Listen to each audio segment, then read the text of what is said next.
प्यारे बच्चों नमस्कार। आज हम नया चैप्टर देखेंगे, अध्याय 9, जिसमें है त्रिकोणमितीय के कुछ अनुप्रयोग। इस चैप्टर से आपका जो ब्लूप्रिंट है उसमें कितने प्रश्न आने वाले हैं? 1 अंक का 1 प्रश्न आएगा और 4 अंक का 1 प्रश्न आएगा। मतलब इस चैप्टर से आपको यानी कुल 5 अंक के प्रश्न पूछे जाएंगे। तो आप यानी ऑब्जेक्टिव यानी 1 अंक का जो प्रश्न आएगा वो विकल्प रहेगा।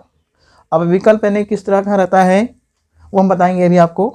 तो ऑब्जेक्टिव प्रश्न यानी इस चैप्टर से यानी कैसा रहेगा, देखिए जो त्रिकोणमिति अपन ने इसके पहले अध्याय 8 में पढ़े, उस अध्याय 8 में आपने पूरक कोण और त्रिकोणमितीय अनुपातों के यानी मान, 30 अंश का मान, साइन 30 का मान, कॉस 30 का मान, टेन 30 का मान अपन ने पूरा यानी पढ़ चुके हैं। तो यहाँ जो त्रिकोणमितीय अनुपात जो है इसका जो अनुप्रयोग है, तो इसमें कुछ यानी आपको ऐसे समाधान करना है जहां आप यानी किसी ऊपर यानी वस्तु रखी हुई है और ऊपर की वस्तु को अपने ऊंचाई निकालना है, नीचे से हम उस ऊंचाई कैसे निकालना है। तो मीनार है ना, भवन है, फिर झंडे वाले प्रश्न आते हैं, नदी की चौड़ाई निकालना है। तो आप यानी इस त्रिकोणमितीय यानी अनुपात की सहायता से हम इसके कुछ अनुप्रयोग पढ़ेंगे। तो इसमें कुछ परिभाषाएँ हैं आपको पढ़ना है। तो परिभाषाएँ क्या है, देखिए परिभाषाएँ हैं कि परिभाषा है उन्नयन कोण, अवनमन कोण और दृष्टि रेखा। ये 3 परिभाषाएं ज़्यादा आती हैं। तो पहली है दृष्टि रेखा। तो दृष्टि रेखा किसे कहते हैं, आपको दृष्टि रेखा देखना है। तो आप देखिए, हम दृष्टि रेखा हम किसको बोलेंगे, जब हमारी यानी प्रेक्षक जो है, हमारी जो प्रेक्षक बिंदु आँख है ना, हम किसी आँख, प्रेक्षक जो है बिंदु अपन आँख मानते हैं और एक वस्तु है। तो प्रेक्षक बिंदु से हम किसी यानी वस्तु को देखते हैं, यानी अपने नेत्र यानी अपनी आँखों से हम किसी वस्तु को देखते हैं। तो हमारी यानी आँख प्रेक्षक आँख से लेकर वस्तु तक की जो रेखा है या उस को मिलाने वाली जो रेखा है, उस रेखा को हम दृष्टि रेखा कहेंगे। कैसे कहेंगे, देखिए ये मान लीजिए यहाँ आपकी आँख है और हम यहाँ से हम ऊपर एक वस्तु को यानी एक मीनार है, इस मीनार के ऊपर एक यानी वस्तु रखी हुई है मान लीजिए। तो इस वस्तु को हम यानी यहाँ से देख रहे हैं।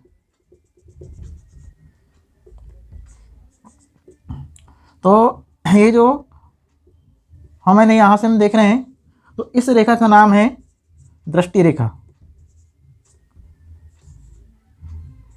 दृष्टि रेखा। और यहाँ से यहाँ हम ऐसे नीचे मिलाते हैं। तो ये आपके कौन सी रेखा है, इस रेखा का नाम है क्षैतिज रेखा। क्षैतिज रेखा।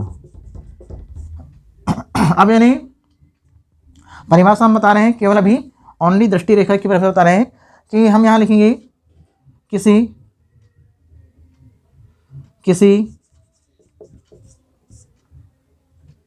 प्रेक्षक द्वारा प्रेक्षक के आँख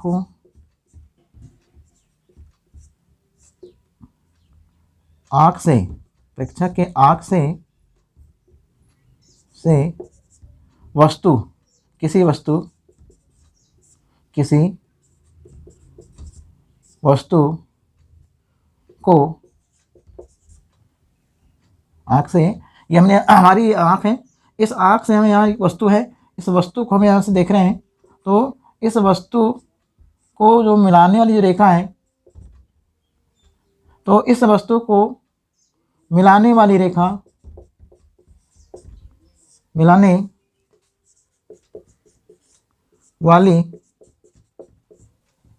रेखा को हम दृष्टि रेखा कहते हैं।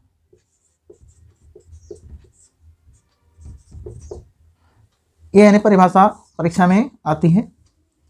फिर यानी अब यानी उन्नयन कोण, उन्नयन कोण क्या है? उन्नयन कोण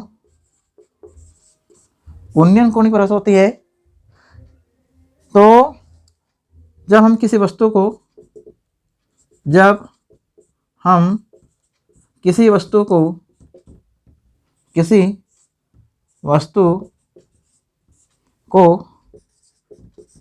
नीचे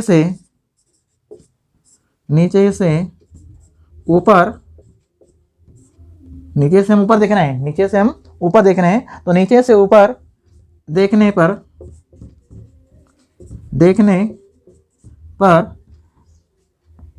पर दृष्टि रेखा व क्षैतिज रेखा के बीच बने कोण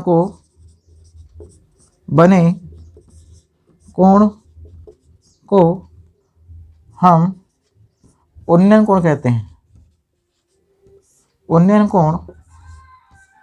हैं। ये आपकी परिभाषा है। तो आपका उन्नयन कोण यहाँ है, ठीक है ना। हम इस चित्र में आ रहे हैं, ये उन्नयन कोण है। उन्नयन कोण थीटा। अब इन्हें अवनमन कोण,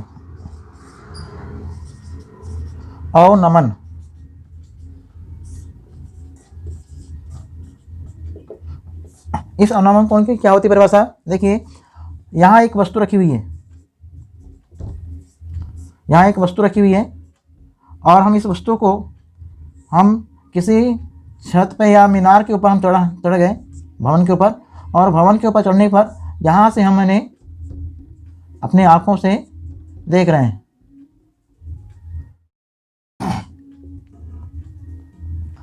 और यहाँ से ये आपके ने ये कौन सी रेखा है? दृष्टि रेखा। और ये है कौन सी रेखा है? ये है क्षैतिज रेखा। और इसके बीच जो बीच बनेगा कोण, इस कोण को हम बोलेंगे अवनमन कोण।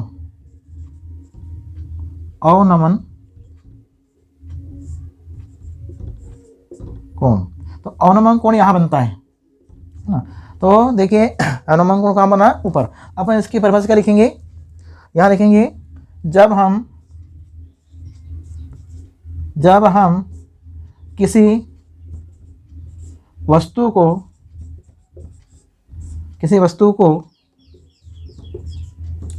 ऊपर से हम ऊपर से देख रहे हैं, हम ऊपर से नीचे देख रहे हैं, है ना। यहाँ वस्तु रखी हुई है, तो ऊपर से नीचे जो वस्तु को हम देख रहे हैं, तो ऊपर से नीचे देखने पर दृष्टि रेखा व क्षैतिज रेखा, दृष्टि रेखा और क्षैतिज रेखा के बीच बने कोण को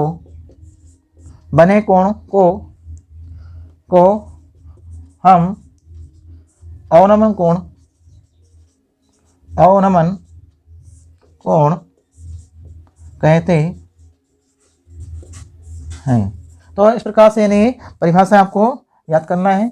ये परिभाषा आपको, ये जो चित्र है दृष्टि रेखा, हमने पहले बताया आपको कि दृष्टि रेखा क्या है? किसी प्रेक्षक के आँख से किसी वस्तु को मिलाने वाली रेखा को हम दृष्टि रेखा कहते हैं। हम अपने यहाँ से देख रहे हैं किसी वस्तु को ऊपर, तो ये जो रेखा है बन रही है जोड़ने वाली रेखा, तो वस्तु से नेत्र यानी अपनी जो आँख है, उस आँख को यानी जो रेखा जोड़ती है, इस रेखा का नाम है दृष्टि रेखा।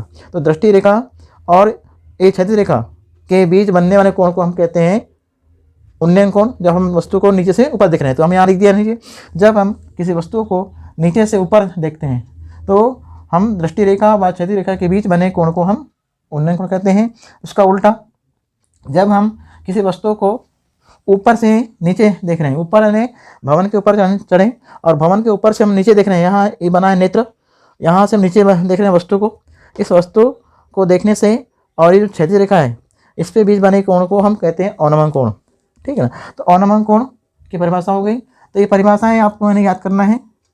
ये तीनों परिभाषाएं यानी परीक्षा में कोई एक परिभाषा आ सकती है। ठीक। अब हम आ रहे हैं कि इसका 1 नंबर का जो ऑब्जेक्टिव है ना, तो उस ऑब्जेक्टिव को नहीं कैसा आता है प्रश्न वो बता रहे हैं। अब मान लीजिए यहाँ पर जो उन्नयन कोण है, उन्नयन कोण जो अवनमन कोण है, तो उन्नयन कोण और अवनमन कोण यानी दोनों को यदि बनाते हैं तो हम ये जो रेखा बनी है क्षैतिज रेखा, और इस क्षैतिज रेखा की समांतर रेखा यदि हम यहाँ से नीचे खींच दें तो ये जो कोण है ये दोनों कोण आपस में क्या होते हैं, बराबर होते हैं। क्यों? क्योंकि दोनों कोण एकांतर अंतर कोण है। तो एकांतर अंतर कोण से अवनमन कोण का मान जितना यहाँ रहेगा उतना मान यहाँ भी रहेगा। यदि यहाँ 30 अंश का मान है तो यहाँ भी 30 रहेगा। यदि यहाँ 45 का है तो यहाँ रहेगा 45 रहेगा। तो उन्नयन कोण और उन्नयन कोण को अवनमन कोण में या अवनमन कोण को उन्नयन कोण में अपन चेंज कर सकते हैं, दोनों बराबर होते हैं। ठीक है ना। अब यानी प्रश्न कैसा आएगा ऑब्जेक्टिव में, देखिए यदि किसी मीनार यानी इसका जो प्रश्न है हमने ऑब्जेक्टिव के लिए दे रहे हैं प्रश्न, किसी मीनार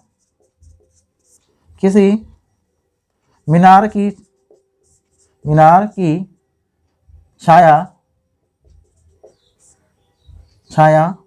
उसकी ऊंचाई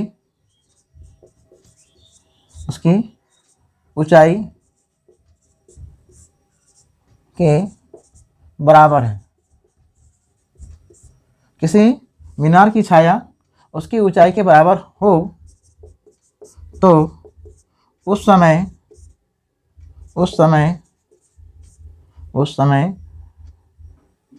उन्नयन कोण, उस समय सूर्य का उन्नयन कोण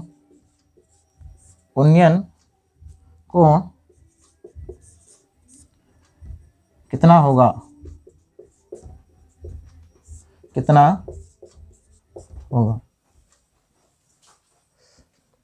सूर्य द्वारा है ना, सूर्य द्वारा बना उन्नयन कोण कितना होगा। अब देखिए हम इसको हमें बता रहे हैं, हमने ऐसे ही लिख दिया है मौखिक रूप से।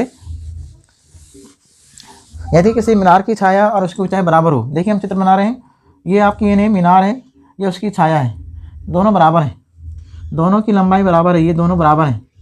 तो उस समय यानी यहाँ जो थीटा है, यहाँ से यानी किरणें धूप यानी जो सूर्य है, सूर्य की किरणें पड़ी, तो सूर्य की किरणें पड़ने पर यहाँ जो छाया बनी आई है, तो यहाँ जो बनेगा कोण, इस कोण का मान कितना होगा। तो ये दोनों बराबर है, यानी ऊंचाई मान लो h है तो छाया भी h है, दोनों बराबर है। यदि दोनों बराबर हैं तो उस समय सूर्य का उन्नयन कोण कितना होगा। तो इसका यानी ऑप्शन परीक्षा में आता है 45, दूसरा 30, तीसरा 60 और चौथा 90। आपको इन्हें विकल्प छांटना है। यदि छाया और ऊंचाई दोनों बराबर हों, जब दोनों बराबर हों तो ये आपकी कौन सी भुजा है, ये भुजा आपकी सम्मुख भुजा है और ये कौन सी भुजा है, संलग्न भुजा। दोनों बराबर हैं, दोनों बराबर हैं। तो उस समय सूर्य का उन्नयन कोण क्या होगा, दोनों भुजाओं का अनुपात हम क्या बोलते हैं, सम्मुख भुजा, यानी सम्मुख भुजा को हम बोलते हैं लंब। लंब और आधार दोनों बराबर हैं और लंब बटे आधार होता है tan थीटा। तो tan थीटा बराबर h बटे h, दोनों को हम काट दिया तो यहाँ आ गया 1। जब यहाँ 1 आ गया तो यहाँ लिखेंगे tan थीटा बराबर 1 आया। तो थीटा का कौन सा मान है 1 होता है, बताइए थीटा का कौन सा मान 1 होता है। तो यहाँ लिखेंगे थीटा tan थीटा बराबर tan 45। अब आपको मालूम है कि tan का 45 यानी एक जो 1 है वो 1 यानी tan 45 समान होता है। तो ये दोनों कट गए तो जो एंगल है कितना आया, 45। तो आपका जो पहला ऑप्शन है वो सही हो जाएगा। ठीक है ना, तो पहला विकल्प सही है। अब मैंने इसी प्रश्न को हम बदल दिए, प्रश्न नंबर 2 लिख दिए। ये प्रश्न जो बता रहे हैं ये ऑब्जेक्टिव है। ऑब्जेक्टिव में आपको बनाना कैसे है, यदि मैंने यहाँ लिख दिए किसी मीनार की छाया, किसी मीनार की छाया उसकी ऊंचाई, किसी मीनार की छाया उसकी ऊंचाई की वर्गमूल 3 गुनी है, ऊंचाई की वर्गमूल 3 गुनी, है ना। तो किसी मीनार की छाया, प्रश्न पढ़ना है, किसी मीनार की छाया उसकी ऊंचाई की करनी 3 गुनी है, तो उस समय बना उन्नयन कोण, उस समय बना उन्नयन कोण कितना होगा। देखिए इन्हें ऑब्जेक्टिव प्रश्न ये, तो हम इसका इन्हें ऑप्शन दे रहे हैं यहाँ पर, यही ऑप्शन दे देते हैं यहाँ पर 45, 30, 60 और 90। देखिए यानी दोनों प्रश्न के ऑप्शन वही हैं। अब नहीं उत्तर ने अलग आएंगे। क्या बोल रहा है, किसी मीनार की छाया उसकी ऊंचाई की करनी 3 गुनी है ना। तो मीनार की छाया कौन सी है, नीचे वाली है। तो आप यानी चित्र बनाइए, यहाँ पर हम इसमें रफमेल कर रहे हैं, तो हमने बनाया किसी मीनार की ऊंचाई की करनी 3 गुना है, तो ऊंचाई को अपन ने h माना, मीनार की ऊंचाई h माना, तो उसकी यानी छाया हो जाती है वर्गमूल 3h, यानी इतना गुना, तो ये होगा B और ये हो जाएगा C। तो आप यानी क्या करेंगे, समकोण त्रिभुज में लगाएंगे tan थीटा लंब बटे आधार, तो यहाँ पर यानी लंब का मान कितना है, लंब बटे आधार बराबर होता है tan थीटा। अब आपको लंब का मान कितना है h और इसका मान कितना है वर्गमूल 3h बराबर क्या हो जाएगा tan थीटा। अब यानी h से h कट जाएगा, तो उत्तर आता है 1/3 बराबर tan थीटा। अब आपको देखना है कि tan थीटा का मान 1/3 किसका होता है, तो 1/√3 होता है tan 30 का मान। तो यहाँ लिखेंगे tan 30 बराबर tan थीटा, तो tan से tan कट जाएगा, तो थीटा बराबर क्या आएगा 30 अंश आएगा, ठीक है ना। तो थीटा बराबर 30 अंश आ गया, तो यहाँ का जो ऑप्शन है सेकंड नंबर ऑप्शन सही है। अब देखिए आपने क्या देखा कि पहले प्रश्न का उत्तर आया 45, क्योंकि मीनार की छाया और ऊंचाई दोनों बराबर हैं। परीक्षा में ये प्रश्न आते हैं, इसलिए मैं बता रहा हूँ आप लोगों को कि छाया और ऊंचाई दोनों यदि बराबर हों उस समय सूर्य का उन्नयन कोण रहता है 45 डिग्री। और यदि मीनार की ऊंचाई और छाया उसकी ऊंचाई की कितनी गुनी है, करनी 3 गुनी है, तो उस समय सूर्य का उन्नयन कोण बनता है 30 अंश। ये अपन निकाल बता दिया। अब यदि इसके प्रश्न को हम बदल दें, किसी मीनार, देखिए हम प्रश्न बदल रहे हैं यहाँ पर, यदि किसी मीनार की ऊंचाई, अपन ने यहाँ पर बदल दिया प्रश्न को, कैसा बदला, हमने यहाँ लिख दिया, तीसरा प्रश्न है किसी मीनार की ऊंचाई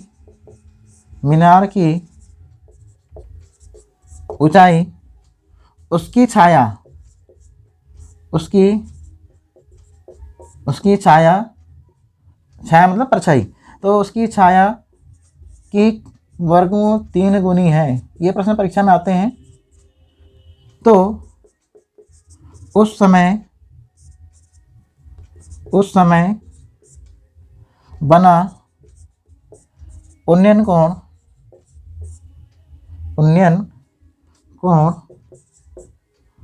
यहाँ पर उन्नयन कोण कितने अंश, उन्नयन कोण कितना होगा।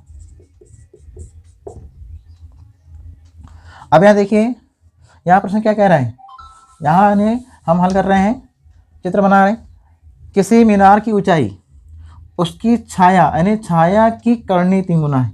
यानी देखिए यानी चित्र आप बनाना है, ये उसकी छाया है और इस छाया को अपन ने x मान लिया। सपोज यदि अपन ने इस छाया को x माना तो उसकी जो ऊंचाई हो जाएगी वो कितनी हो जाएगी, वर्गमूल 3 × x ये हो जाएगी, ठीक है ना। तो यहाँ पर यानी जो कोण है वो आपको निकालना है। तो ये ऊंचाई का मान है लंब है और ये आधार है, तो इसको हल करते हैं अपन लोग। तो क्या होता है, AB बटे BC बराबर होता है लंब बटे आधार होता है tan थीटा। तो यहाँ लंब का मान कितना है, वर्गमूल 3 x बटे x बराबर tan थीटा। एक्स में एक्स कट जाएगा तो क्या बचेगा, वहाँ मात्र बचेगा कर्णी 3। तो कर्णी 3 बराबर टेन थीटा। अब टेन थीटा का कौन सा मान होता है कर्णी 3 बताइए। तो टेन थीटा का होता है टेन 60। टेन 60 का मान होता है कर्णी 3। तो इसके भी ऑप्शन हम वही दे सकते हैं जो यहाँ दिए हैं। पहला ऑप्शन 45, दूसरा ऑप्शन 30, तीसरा ऑप्शन हमने यहाँ लिखा था 60 और चौथा ऑप्शन में लिखा था 90। अब आपको छांटना है यानी कौन सा ऑप्शन सही आएगा। तो थीटा बराबर क्या आएगा आपको बताइए 60 अंश। 10 से 10 कट, आपका थीटा जो है एंगल जो है वो यानी 60 अंश का मान प्राप्त हो। यहाँ पर हम लिखेंगे 60 अंश का मान। तो जब यानी मीनार की ऊंचाई, यदि उसकी ऊंचाई उसकी छाया की कर्णी 3 गुना है, छाया की यानी छाव जो है अपने छाया को अपन एक्स मान लिया तो उसकी ऊंचाई जाती है कर्णी 3x। तो उस समय सूर्य द्वारा जो बना उन्नयन कोण है वह यानी 60 अंश का होता है। ये अपने निकाल बता दिया। तो ये अपने प्रश्न आपको छोटे छोटे प्रश्न आते हैं जो ऑब्जेक्टिव में यानी विकल्प में पूछते हैं, तो आपको ये हल कर लेना है। अब इसके बाद यानी और एक प्रश्न बता देते हैं ऑब्जेक्टिव में।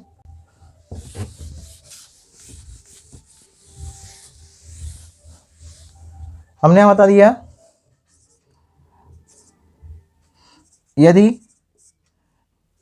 किसी मीनार की ऊंचाई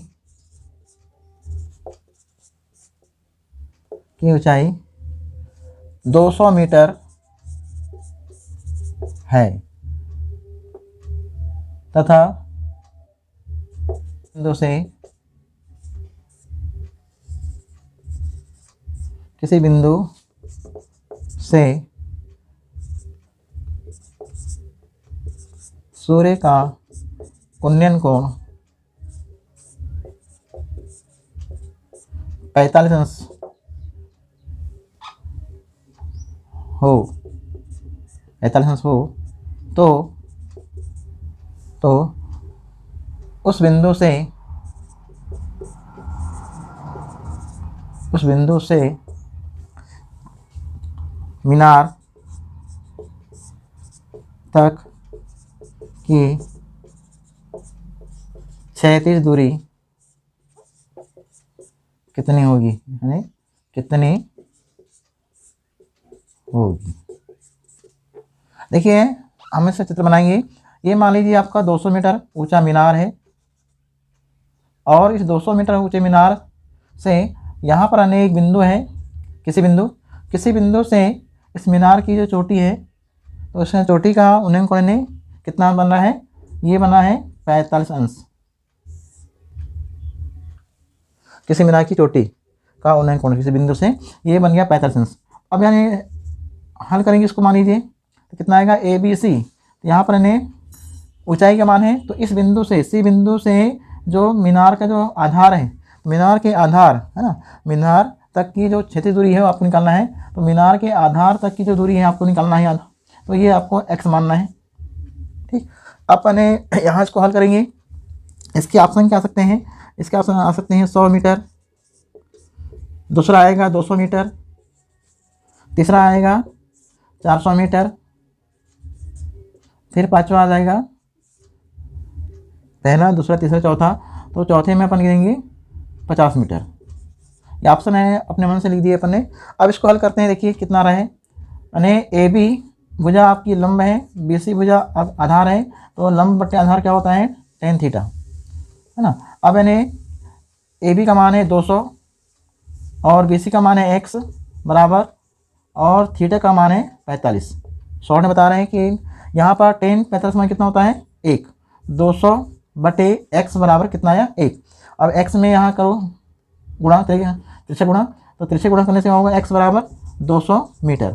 देखिए आपका यानी उत्तर क्या आ रहा है, इतना ने दूसरा ऑप्शन आ रहा है। तो ऑब्जेक्टिव में जो प्रश्न आएंगे ध्यान देना है आपको कि विकल्प में जो प्रश्न आते हैं वह यानी मीनार से संबंधित या किसी मीनार की छाया, उसकी ऊंचाई या किसी मीनार की ऊंचाई दी हो और उन्नयन कोण दिया हो तो उसकी दूरी निकालना है 36, या किसी बिंदु से 36 दूरी का मान दिया हो, ऊंचाई निकालना हो। तो यदि कोण जो है, यदि कोण का मान कितना आ रहा है 45 अंश आ रहा है, तो आधार और लंब ये दोनों भुजाएं बराबर होती हैं। इस बात को आपको ध्यान रखना है। यदि एंगल का मान कितना दिया हो 45 अंश के कोण बनने पर लंब भुजा और आधार भुजा दोनों भुजाएं बराबर होती है। तो आपको यानी ये 200 इसका उत्तर आएगा। तो इस प्रकार से आपको यानी प्रश्न नंबर हमने 1 2 3 4 बता दिए, है ना। तो चौथा प्रश्न है ये। तो 4 प्रश्न हमने बता दिए हैं ऑब्जेक्टिव में कैसे आएंगे, ठीक है ना। तो 1 नंबर का जो विकल्प वाला प्रश्न आता है वो इसी टाइप का आ सकता है, ठीक। अब कल अपन पढ़ेंगे प्रश्नावली 9.1, प्रश्नावली 9.1 से अपन प्रश्न पढ़ेंगे। तो आज के लिए इतना ठीक है। Thank you.